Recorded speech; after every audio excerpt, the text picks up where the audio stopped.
이 시간 저희들이 스가랴서 14장을 읽었습니다. 오늘로서 스가랴서를 마치게 되고요.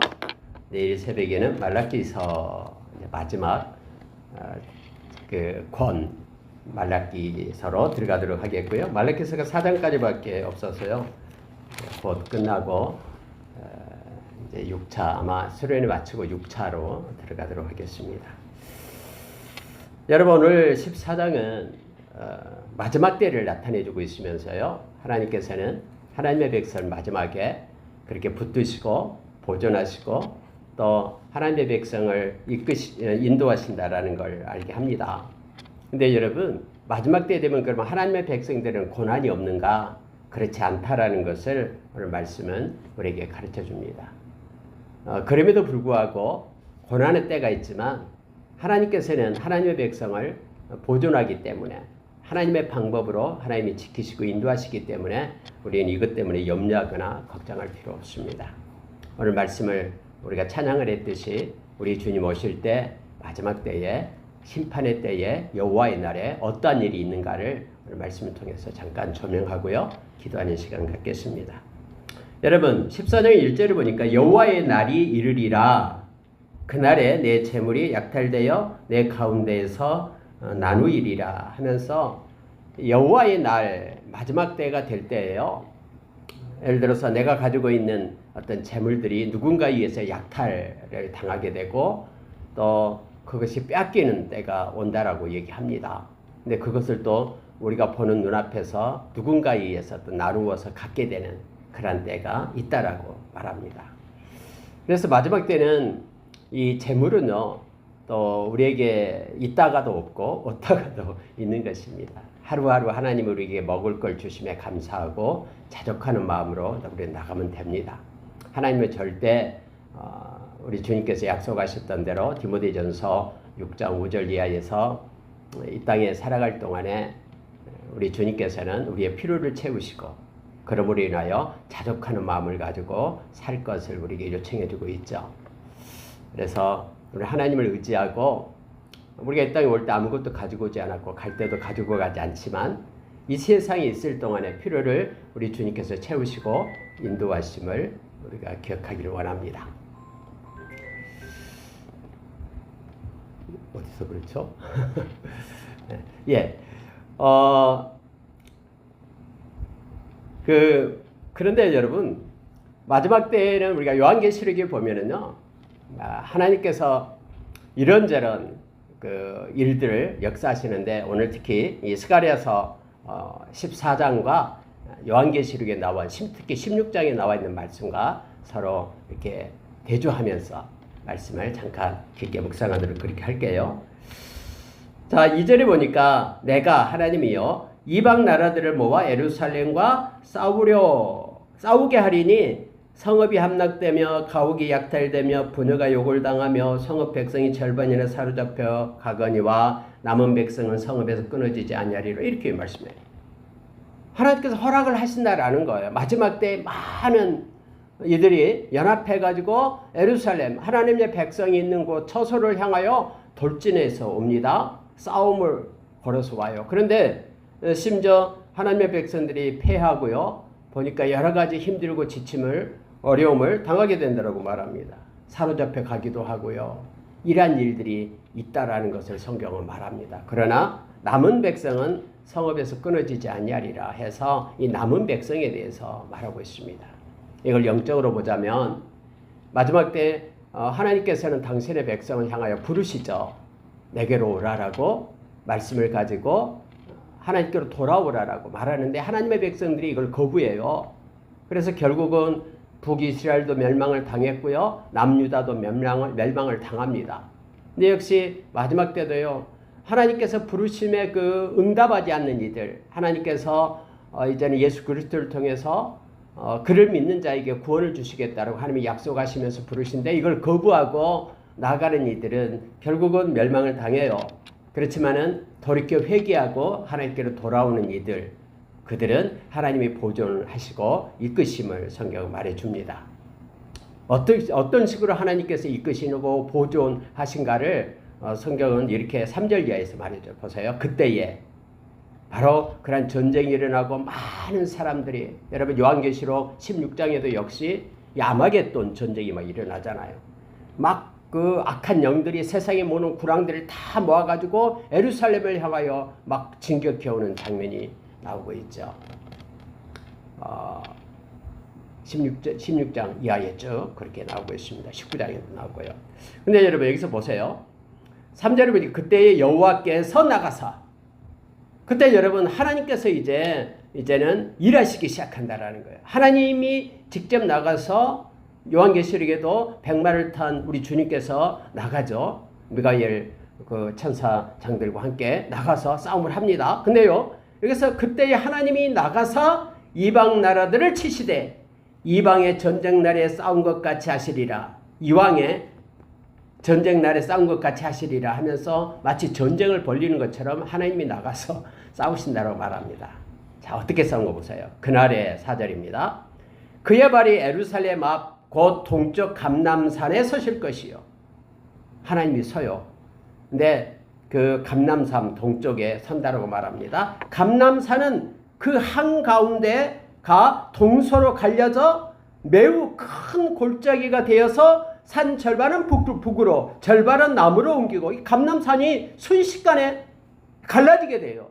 그래가지고 이동을 해요. 북쪽과, 그리고 여기서 보니까는 동서로 갈라져가고 절반은 북으로 절반은 남으로 옮겨지게 된다라고 말합니다. 근데 여러분 우리가 요한계시록 16장 16절에 보면은요, 이 대접이 이렇게 부어지게 될 때요, 여러분 거기에 있는 산들이 또 섬들이 온데간데 없이 사라져버리는 것을 보게 돼요.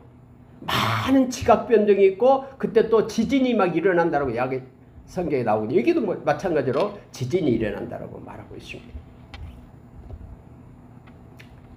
자, 5절에 한번 보십시오. 그 산 골짜기에는 골짜기는 아셀까지 이를지라. 너희가 그 산 골짜기로 도망하되 유다 왕 우시야 때의 지진을 피하여 도망하는 것 같이 하리라. 나의 하나님 여호와가 임하실 것이요 모든 거룩한 자들이 주와 함께하리라. 여러분 이게 놀라운 거예요. 하나님의 방법으로, 자, 하나님의 그 남은 백성들을 모아서 보존하시고 지켜요. 근데 어떻게 하냐면은 갑자기 감람산이 쫙 쪼개지면서 큰 계곡을 이룬다고 말하죠. 근데 그 계곡에는 누가 간다고요? 하나님의 백성들이 그리로 옮겨간다고 얘기합니다. 그곳에 하나님의 백성들이 들어가요. 그래서 하나님이 임하셔서 하나님의 백성을 보존할 것이다라고 지금 말씀하고 있는 것입니다. 여러분 세상에 우리가 요한계시록을 이렇게 쭉 읽다 보면은요, 하나님 이렇게 대접이 마지막, 그러니까 7개 인을 떼고 7개 나팔이 불어지고 7개 대접이 부어지잖아요. 요한계시록 연결을 읽게 되는데, 그러한 일이 있을 때마다 세상에는요 엄청난 그러한 고통과 어려움이 나타납니다. 근데 사람들은요 그러한 것들을 보면서도 하는 얘기가 뭐라냐면은, 사람들은 회개하고 하나님께로 돌아와야 되는데 그걸 안 해요.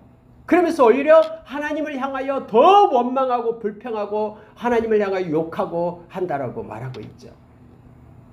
그러나 하나님께 돌아오는 하나님의 백성들은요, 이처럼 하나님의 방법으로 하나님께서 보존하신다라는 걸 성경이 우리에게 가르쳐 주십니다. 매우 큰 골짜기가 그곳에 산골짜기는 아셀까지 이르는데요, 거기에 막 골짜기로 도망하되 사람들이 그곳에 와요. 그곳에 여호와가 임하셔요. 모든 거룩한 자들이 그곳에서 주와 함께 하리라.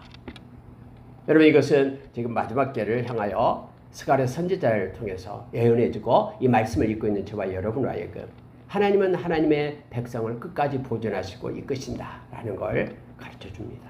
마지막 때 전쟁이 있다니까요. 이처럼 2절에 많은 민족들이 이렇게 와서, 그래서 이렇게 죽게 돌아오지 않는 이들에 대한 심판이 행해져요.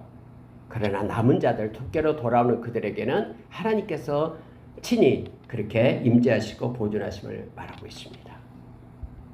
특히 여러분 그날에는요, 이 햇빛과 달빛이 없어진다고 그러잖아요.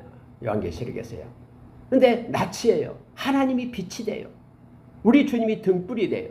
그래서 영원히 하나님의 나라는 햇빛보다도 더 밝은 그러한 하나님의 은혜가 임하는 거예요. 오늘 여기 말씀에도요, 동일하게 나옵니다. 자, 그날에는 빛이 없어요. 근데 광명한 것들이 떠날 것이다. 광명한 것들은 빛, 햇빛, 또 달빛을 얘기합니다. 그런 것들이 다 떠나버려요. 그런데 자, 7절을 보시기 바랍니다. 여호와께서 아시는 한 날이 있으리니 낮도 아니요 밤도 아니라 어두워갈 때에 빛이 있으리로다. 그래서 하나님께서 새롭게 하나님께서 이루신 친히 빛이 되시는 그러한 세상이 열리게 됨을 알게 합니다. 그래서 마지막 때 우리가 새하늘과 새 땅이 열리는 것을 지금 성경이 이렇게 표현해 주고 있습니다. 그래서 위에서 이걸 여러분 헷갈리면 안 됩니다. 뭐 빛이 없겠고 광명 것들이 떠났는데 갑자기 밑에는 또 빛이 있다. 이렇게 하는 거. 위에 빛은 하나님께서 창조하신 햇빛과 달빛을 얘기하고 밑에 빛은 하나님이 새하늘과 새 땅에서 하나님이 비추는 빛을 말하고 있음을 보게 됩니다. 또한 그날에는요. 그날에 여러분 12장 13장 계속해서 그날에 나오죠. 여기서도 역시 14장에도 그날에는 자 7절 보시기 바랍니다. 8절 보시기 바랍니다. 그날에 생수가 예루살렘에서 솟아나서 절반은 동으로 절반은 서해로 흐를 것이라. 여름에도 겨울에도 그러하리라. 여름에도 겨울에도 그러하리라. 이 말은요 계속해서 영원히 끊어지지 않고 이 생수가 흘러간다고 말합니다. 우리가 요한계시록 22장 보면은 생명의 강이 흘러가잖아요. 하나님의 보좌로부터 흘러나온 그 생명의 물줄기가 나가게 되죠. 에스겔서에는 이것이 닿는 곳마다 다 소생하는 그런 역사가 있게 됨을 알게 합니다. 생수의 강이 흘러나게 됩니다. 이것은 성령이 영원히 함께함을 나타내고 상징적으로 말하고 있는 것이죠. 우리가 요한복음 7장 37절 38절에서 믿는 자에게는 그에 비해서 생수의 강이 흘러나는데 바로 성령께서 함께 하심으로 우리에게 영원히 목마르지 않는 그러한 강이 흐르게 할 것이다 라고 말합니다. 우리가 요한복음 6장 35절에서도 예수님께서는 나는 생명의 떡이다라고 말씀하시면서 결코 줄이지 않을 것이다. 그리고 나서 나를 믿는 자는 영원히 목마르지 않을 것이다. 그래서 여러분 생수가 그날에는 예루살렘으로부터 솟아나서 즉 성전으로부터 솟아나서 흐르게 되는데 여름에도 겨울에도 계속해서 마르지 않는 그 생수가 흘러가게 된다라고 말합니다. 여러분 팔레스타인 지역은 이렇게 사막 지역이잖아요. 광야. 그래서 여러분 비가 그 우기에만 이렇게 강이 형성이 돼요. 건기에는 강도 없어요. 그래서 여기서 여름이든 또 겨울이든 그렇게 생수가 흘러간다라는 것은요. 그냥 흐르는 비가 아니다라는 거예요. 속에서 끊임없이 솟아나는 그런 생수, 생명수가 흘러가게 된다라고 말하면서 요한계시록에서 말하는 그런 생명의 강이 흐르는 놀라운 일이 있게 됨을 알게 합니다. 그리고 그날에는 하나님의 나라잖아요. 하나님의 나라는 왕이 우리 주님이 됩니다. 그래서 여러분 성경에 이렇게 말하고 있습니다.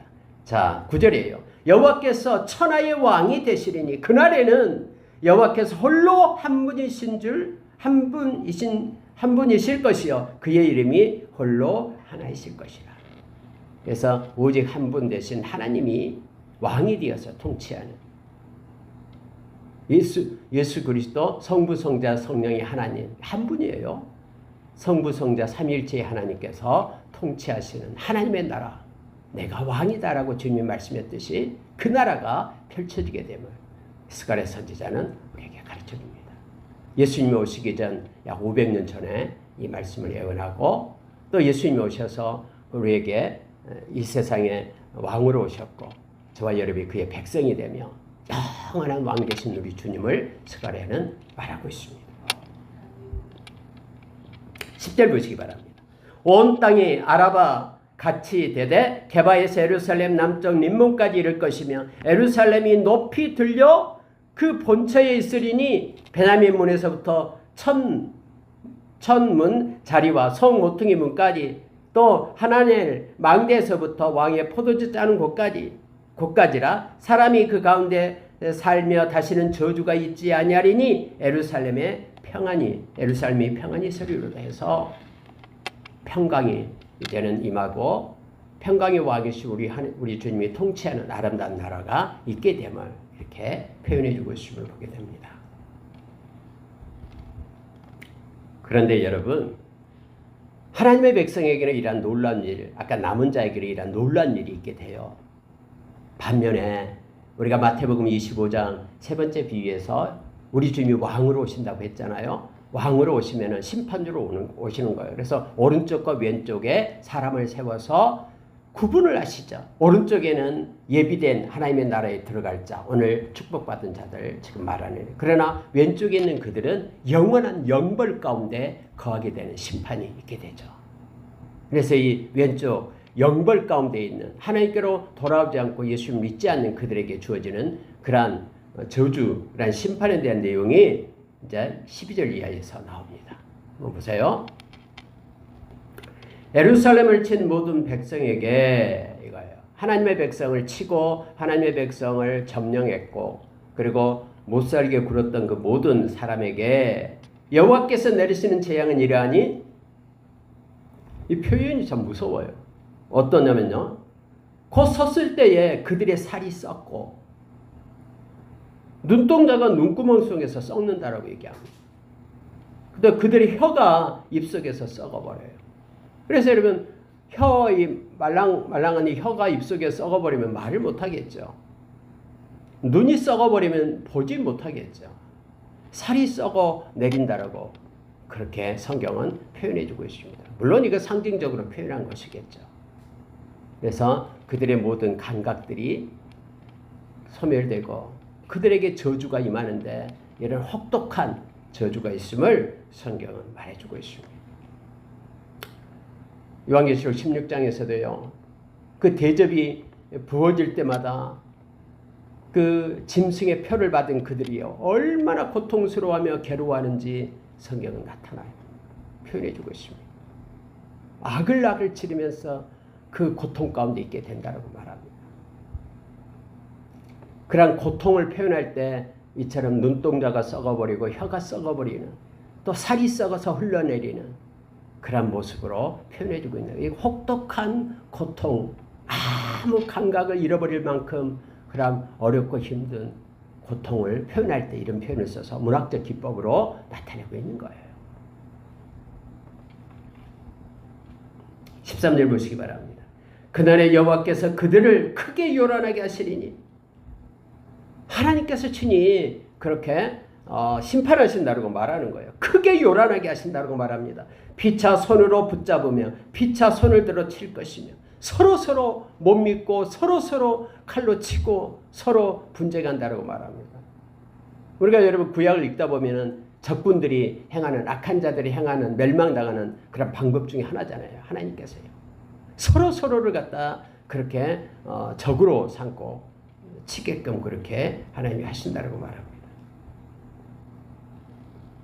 심지어 여러분 15절에 말과 노새와 낙타와 나귀와 그 전에 있는 모든 가축에게 미칠 재앙도 그 재앙과 같으리라. 그들과 함께하는 모든 가축까지도, 그러한 피조물까지도 이러한 재앙이 있다라고 성경이 말해주고 있죠. 근데 여러분, 그런 와중에도요, 이방인 중에라도 그렇게 이스라엘 백성을 힘들게 하고 죄악을 지었던 그들이라도 하나님께로 돌아오고 회개하는 자들에게는 하나님께서 구원의 손길을 주신다라고 또 성경은 말씀하고 있어요. 그래서 여러분, 아무리 악한 자라도 예수 믿게 해달라고 우리가 기도를 하는 것은요, 멈추지 말아야 됩니다. 그가 이 세상을 떠날 때까지 기회가 있기 때문에 끝까지 우리가 기도를 해야 됩니다. 왜냐하면 그가 어느 때 돌아올지 모르니까요. 포기하지 마십시오. 선한 일은 포기하는 것이 아닙니다. 빌립보서 1장 3절에서 바울 사도가 빌립보 교회에 그렇게 말하잖아요. 너희 가운데 선한 일을 행하신, 시작하신 하나님께서, 우리 주님께서 끝날 때까지, 너희 가운데서 끝날 때까지 주님이 함께 하실 것이다라고 말합니다. 데살로니가전서 5장 24절에서 우리를 부르신 이는 미쁘시니 그가 또한 이루어 가신다라고 말합니다. 갈라디아서 6장 9절에서 선을 행하되 낙심하지 말라. 포기하지 아니하면 때가 이름에 거둔다라고 말합니다. 여러분 오늘 특히 16절 말씀을 보십시오. 예루살렘을 치러왔던 이방 나라들 중에 남은 자가 해마다 올라와서 그 왕 만군의 여호와께 경배하며 초막절을 지킬 것이라 라고 말합니다. 그 중에서 회개하고 돌이킨 자들이 하나님 앞에 올라와서 예배자로 서게 된다고 말합니다. 이 초막절을 지킨다라는 것은요, 이스라엘 백성들에게 반드시 지켜야 될 세 가지 절기가 있었죠. 그게 바로 유월절이죠. 유월절. 그걸 무교절 이렇게 얘기합니다. 유월절, 무교절 같이 연결돼 있어요. 그 다음에 우리가 맥추절, 77절 맥추절 얘기합니다. 그 다음에 초막절, 이 장막절을 얘기합니다. 지금도 이 풍습이 있어요. 유대인들은요, 초막절이 되면은 텐트를 쳐요. 그리고 이 편안한 집에서 자는 게 아니라 옆에 뜰이나 광야에 나가서 텐트 치면서 일주일간을 거기서 보냅니다. 그러면서 우리가 이렇게 살아야 되는데 하나님께서 우리에게 복을 주셔서 이렇게 평안한 안식 가운데 거하겠다라고, 그러니까 광야 생활을 체험하는 거예요. 여러분 원래 이 초막절은 이제 추수가 다 끝나고 하나님이 추수 주심에 대해서 감사하면서 하나님께 예배드리는 것이 이 초막절이었잖아요. 근데 밖에 나가서 일주일간 이 체험학습을 학습을 하면서 하나님의 은혜로 우리가 이렇게 평안을 누린다라고, 또 영원한 하나님께서 우리의 처소를 예배하셨다라고 이렇게 고백하는 거거든요. 근데 하나님의 그 이스라엘 백성이 아니라 이방 백성이 올라와서 하나님께 경배하면서 이 초막절을 지킬 것이라고 말하는 거예요. 네, 그들이 회개하고 하나님의 백성이 되는 것을 얘기합니다. 이방인이요. 큰 의미로 말하면 광의적으로 표현하면 저와 여러분을 얘기해요. 저와 여러분이 열방에 속해 있는, 그런데 저와 여러분이 예수 그리스도를 통해서 하나님의 자녀가 되어서 영원한 하나님의 나라의 기업을 우리가 소망하며 바라보면서 이 땅에 그 큰 안식을 주신 우리 주님께 주일날 나와서 예배를 드리잖아요. 이게 우리가 초막절을 지키고 있는 거예요. 우리에게 영원한 안식, 주님이 부활하시는 그 부활을 하심으로 인하여 영원한 안식을 주신 그 주님을 우리가 예배하고 찬양하는 것입니다. 근데 하나님은요, 17절 이하로 보면은요, 참 하나님이 왜 그러실까라는 걸 우리가 생각하는데요, 이 비에 대해서 나와요. 비. 특히 우리가 여러분 스가랴서에 이렇게 봄비가 있을 때 비를 구하라라고 말하잖아요. 소낙비를 주시는, 비 준비하시고 주시는 우리 주님을 우리가 의지하기를 원합니다. 근데 17절에 이렇게 말합니다. 땅에 있는 족속들 중에 그 왕 만군의 여호와께 경배하러 예루살렘에 올라오지 아니하는 자들에게는 비를 내리지 아니할 것인지. 하나님이 비를 내리지 않겠다라고 얘기합니다.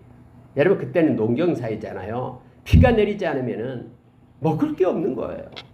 그럼 여기서는요, 아니 그럼 옆집은 비가 안 내리고 우리 집은 비가 오고 옆집은 또 비가 안 내리고 이쪽은 또 비가 오고 하나님 앞에 와서 하나님께 예배하는 자에게는 비를 주고 그럼 옆집에는 비가 안 내리고 하늘을 구분해 가지고 그렇게 하신다, 이런 뜻이 아니죠 라는 걸 알게 되죠. 이 비는 은혜의 비를 얘기합니다. 하나님께서 돌보심, 하나님께서 그를 이끄시고 세우심, 하나님께서 충만하게 해주시는 그 영적인 하나님의 그 은혜의 비를 그들에게는 주지 않는다라는 거예요. 누구에게요? 하나님께 예배하는 자에게 하나님이 허락해 주신다라는 걸 성경은 표현해 주고 있습니다. 그래서 여러분 예배가 무엇보다도 앞선 거예요. 하나님과의 관계 속에 우리가 예배자로 서는 것이, 예배가 회복되지 않으면 다른 모든 것들도 회복이 이루어지지 않습니다. 하나님 앞에 나와서 예배하고 초막절을 지키며 우리에게 영원한 안식을 주신 주님을 찬양하고 예배하는 그에게 내가 준비한 비를 내가 주겠다라고 하나님이 말씀하고 있는 것입니다. 18절 보세요. 만일 애굽 족속이 올라오지 아니할 때에는 비 내림이 있지 아니하리니 여호와께서 초막절을 지키려 올라오지 아니하는 이방 나라들의 사람을 치시는 재앙을 그들에게 내리실 것이라고 말합니다. 하필 왜 애굽을 얘기합니까? 여러분 애굽은 우리가 나일강이 있잖아요. 곡창지대예요. 특히 애굽은 또 비도 좀 많이 오고 그랬잖아요. 그래서 여러분 아브라함 때에 막 흉년이 되니까 애굽으로 내려갔잖아요. 하마터면 아브라함이 안에 사라를 뺏길 뻔했죠. 바로 왕한테요. 사라가 너무나 예쁘게 생겨가지고요. 또 여러분 우리가 잘 아는 요셉 때, 야곱 때 이 가나안 땅에 비가 안 와가지고는 야곱의 식구들이 다 요셉 애굽으로 내려갔던 거 우리는 잘 알잖아요. 그러니까 여러분 이 애굽은요 이렇게 물 관리를 잘하고요 또 물이 늘 그 나일강으로 흘러갔기 때문에 물 관리를 잘해요. 그래서 애굽 사람들 우리 비 필요 없어. 우리는 다 비 안 와도 우리는 충분히 곡식을 자라게 할 수 있어. 이런 것을 지금 빗대어서 말하고 있는 거예요. 너희들이 나일강 그 강물 믿고 비 안 줘도 좋다고 그래서 하나님의 그 은혜의 비가 필요 없다고 그러면 하나님께서 지금 이 말씀을 가지고 애굽 족속 올라오지 않으면은 와서 초막절 지키지 아니하면 다 하나님께서 치실 것이다. 비를 내리지 않을 것이다. 라고 말씀하고 있는 거예요.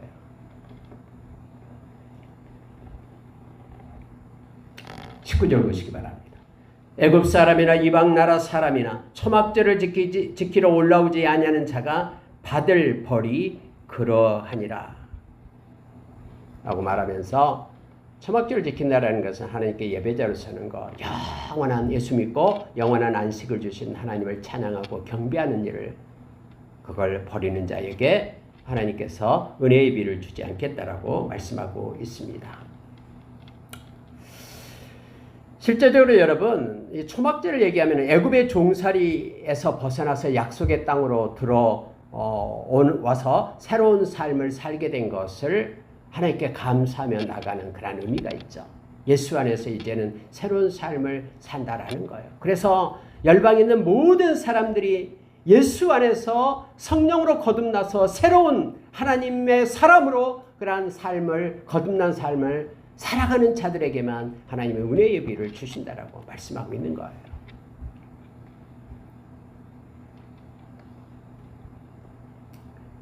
자, 20절에서 21절 보고 마치겠습니다. 그날에는 주님이 오신 마지막 때예요. 말 방울에까지 여호와께 성결이라 기록될 것이라. 여호와의 전에 있는 모든 솥이 제단 앞에 주발과 다름이 없을 것이니 예루살렘과 유다의 모든 솥이 만군의 여호와의 성물이 될 것인즉 제사 드리는 자가 와서 그 솥을 가져다가 그것으로 고기를 삶으리라. 그날에는 만군의 여호와의 전에 가나안 사람이 다시 있지 아니하리라. 여러분 그날에는요 여호와께 성결이라는 이건 뭡니까? 예배의 도구가 된다라는 뜻이에요. 많은 열방의 사람들이 하나님을 찬양하고 경배하는 거룩한 무리들로 하나님 앞에 서게 된다라는 거예요. 그래서 많은 이들이 하나님 앞에 그때 당시에는 이제 제물을 드리면서 하나님 앞에 예배를 드렸죠. 저와 여러분은 예수의 보혈을 가지고 예배자가 된 거예요. 그 세상에 어떤 것보다도 존귀한 예수님의 이름 보혈을 가지고 하나님의 보좌에 나가서 하나님께 예배자가 된 것이죠. 그래서 여호와께 성결 거룩한 하나님의 백성으로 하나님 앞에 서서 예배자로 서게 될 것이다 라는 거예요. 저와 여러분이 거룩해지는 것은 말씀과 기도로 거룩해진다라고 디모데전서 4장 5절에서 우리에게 말해주죠. 그래서 영과 진리로 성령의 인도하신 영과 진리 말씀을 가지고 하나님 앞에 예배자로 그 말씀 언약 붙잡고 감사하며 하나님께 영광 돌리는 예배자가 저와 여러분이 되어야 됨을 가르쳐 줍니다. 여호와께 성결 거룩한 자로 서서 하나님께 예배자가 된 겁니다. 이사야서 43장 21절에서 하나님의 백성을 부르신 이유가 이처럼 예수의 보혈로 우리를 깨끗게 하사 하나님의 보좌 앞에 세우시고 우리를 통해서 영광 받으시기 위하여 찬송이 되게 하기 위하여 저와 여러분을 택했다라는 걸 우리가 기억하길 원합니다. 그래서 우리가 지금도 여전히 참 예배자를 찾고 계시는 하나님 앞에 나가 참 예배자로 저와 여러분이 서기를 원합니다. 근데 여기서 마지막 절에요. 여호와의 전에 가나안 사람이 다시 있지 아니하리라. 가나안 사람이 없대요. 마지막 때예요. 우리가 여러분 예수님께서 비유로 말씀하신 거 있잖아요.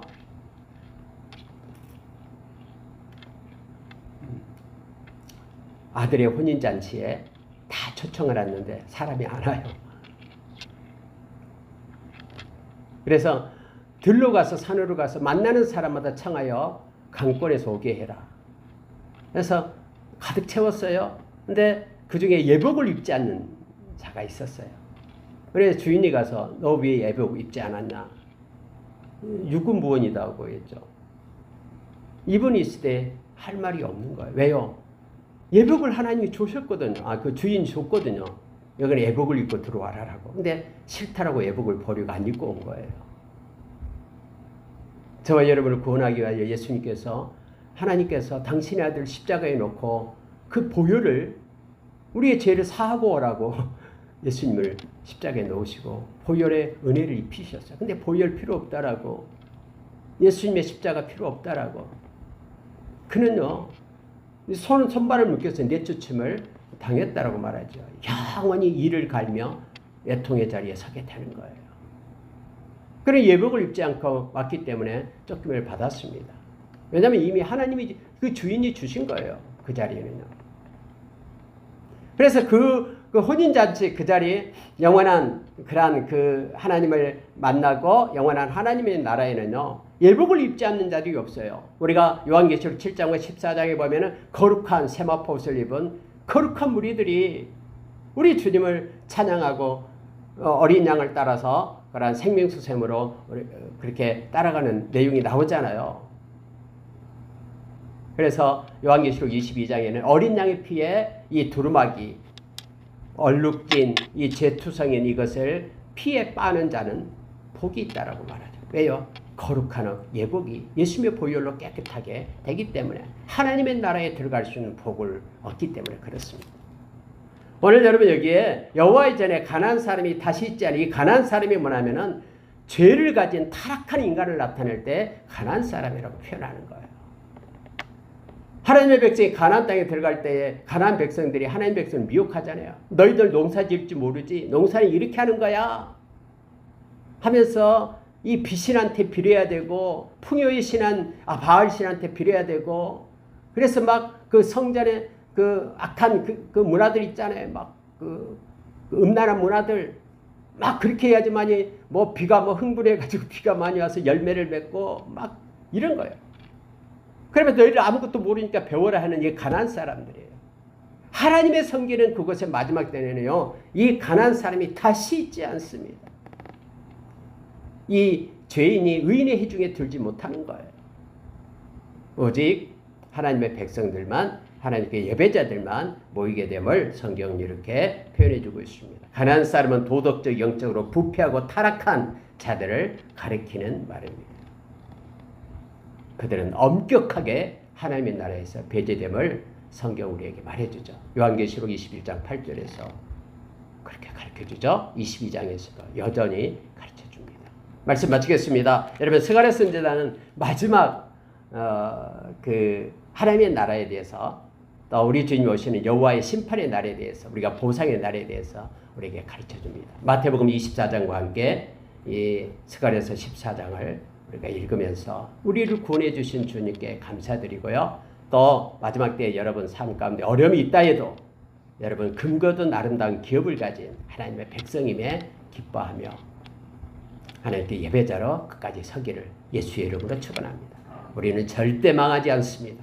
우리 주님 우리와 함께 하시며 막 감람산을 쪼개가지고 골짜기 하나님의 백성을 다 모아서 하나님이 그곳에 내가 함께하면서 지키신다라고 오늘 약속해 주신 말씀에 위로받는 저와 여러분 되기를 예수의 이름으로 축원합니다.